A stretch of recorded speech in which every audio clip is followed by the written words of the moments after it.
Je vais maintenant vous parler du futur proche. Alors, le futur proche est utilisé pour des actions que l'on va faire prochainement, dans un futur proche, dans un futur immédiat. Comment se construit le futur proche? Il se construit ainsi. Tout d'abord, nous conjuguons le verbe aller au présent de l'indicatif et nous conservons le verbe principal à la forme de l'infinitif. Comment cela se concrétise-t-il dans la phrase? La phrase au futur proche sera construite ainsi. Nous aurons tout d'abord le sujet, suivi du verbe aller au présent de l'indicatif, et suivi du verbe principal à l'infinitif.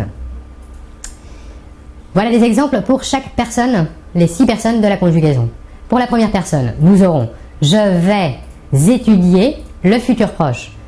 Ici, nous voyons bien que le verbe aller est conjugué au présent de l'indicatif à la première personne du singulier, et le verbe étudier est conservé à la forme de l'infinitif. Continuons. Deuxième personne. Tu vas sortir ce soir. Ici, le verbe aller est bien conjugué à la deuxième personne du singulier et le verbe sortir garde le verbe principal est conservé à la forme de l'infinitif. Troisième personne du singulier. Il, elle ou on va aller au restaurant. La même chose, ici le verbe aller est conjugué au présent de l'indicatif à la troisième personne du singulier et le verbe principal, sortir, garde sa forme de l'infinitif. À la première personne du pluriel, nous aurons « nous allons manger des petits pois ». Allons est ici conjugué au présent de l'indicatif. Manger, le verbe principal, est conservé à l'infinitif. Deuxième personne du pluriel, vous allez venir.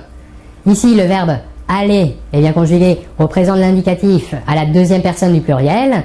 Et le verbe venir est à la forme de l'infinitif, le verbe principal. Enfin, pour la dernière personne, la troisième personne du pluriel, ils, elles vont passer leur examen. La même chose, le verbe aller ici est conjugué à la troisième personne du pluriel au présent de l'indicatif et le verbe principal garde la forme de l'infinitif passé. Voyons maintenant la construction du futur proche à la forme négative. Alors, dans une phrase à la forme négative, la structure sera la suivante. Nous avons en première position le sujet, en deuxième position la première partie de la négation ne. Ensuite, nous aurons le verbe aller conjugué au présent de l'indicatif.